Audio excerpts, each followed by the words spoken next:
মিডিয়ার বাইরে যারা আছেন আপনাদের আমি সহযোগিতা চাই, আপনাদের বাদে আর মোবাইল নিয়ে যারা দাঁড়ায় আছেন তারা দূরে যান, আমাদের টাকা দিয়ে দেন।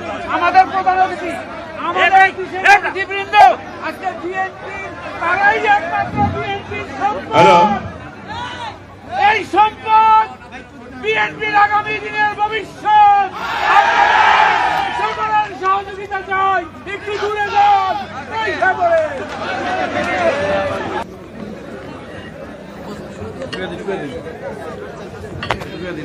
না কিছু লাগবে না, বলতে নাম বলতে গেলেও সময় লাগে। আমার নাম আমি বলি। মাননীয় প্রধান অতিথি, উপস্থিত নেতৃবৃন্দ, জিন্দিগি মানে ভাত তরকারি না, ফাঙ্গাসের তেলাপিয়া না, না খামখেয়ালি না, খামখেয়ালি না। আল্লাহ বলে, বান্দা জানো আমি সারাক্ষণ তোমাকে চেয়ে থাকি, কখন জানি আমার বান্দার কি লাগে। এটা কি কোনো জিন্দিগি হলো ভাইয়া? কখনোই আল্লাহকে ডাকতে মন চায় না, এক বেলা নামাজ পড়তেও মন চায় না, কোনো দিন ফজরের নামাজ পড়তে মন চায় না, কোনো দিনও আল্লাহকে ডাকতে মন চায় না। আয় হায়, এটা কি কোনো মানুষের জীবন হইল ভাইয়া? রাস্তার কুত্তার দিকে একবার তাকাইয়া দেখো, তোমার মাঝে আর তার মাঝে কোনো পার্থক্য দেখো। বেনামাজি তুমি দেখো, রাস্তার কুকুরে দেখো, তোমার সাথে তার তফাৎ কি দেখো না। বেপর্দা মহিলাকে বলো না যে বোন দেখো রাস্তার কুকুরের সাথে তফাৎ কি। বেহায়া নারীকে বলেন এক কুকুর দুর্গন্ধ ছড়ায়, বেহায়া নারী তার চাইতে বেশি দুর্গন্ধ ছড়ায়। বেপর্দা নারী সমাজ আরো বেশি নষ্ট করে, সমাজ নষ্ট করে।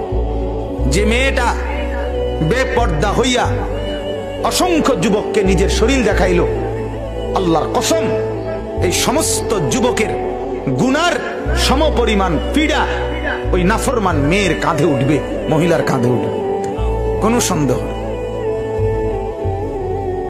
বন্ধু, আল্লাহকে যে হারিয়ে ফেলে, আখিরাতকে যে ভুলে যায়, কোরআনকে যে চেনে না, সেজদাকে যে চেনে না, খোদার কসম তার দুনিয়াতেও কোনো ইজ্জত থাকে না, আখিরাতেও কোনো সম্মান থাকে না।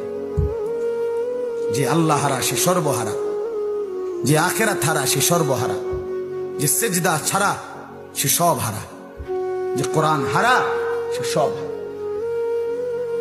মুসলমান পরিচয় দেওয়ার পরে এই দুই নিয়ামত, আল্লাহর কোরআনের তেলাওয়াত এবং 5 ওয়াক্ত নামাজ, এই দুইটি সম্পদ। দোস্ত আমার, বন্ধু আমার, আমি এই একটা আয়াতে পড়ছি, এটাই বলতেছি এখন, এই দুইটা কথাই এখানে।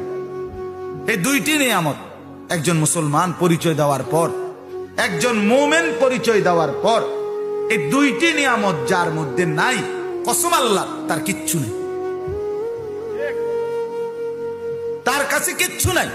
আল্লাহর কোরআনের তেলাওয়াত এটা যে সহি শুদ্ধ করতে পারে না, 5 ওয়াক্ত নামাজ যে পড়ে না, তার মুসলমানের কিচ্ছু নাই, তার ইসলামের কিচ্ছু নাই, তার ইমানের কিচ্ছু নাই।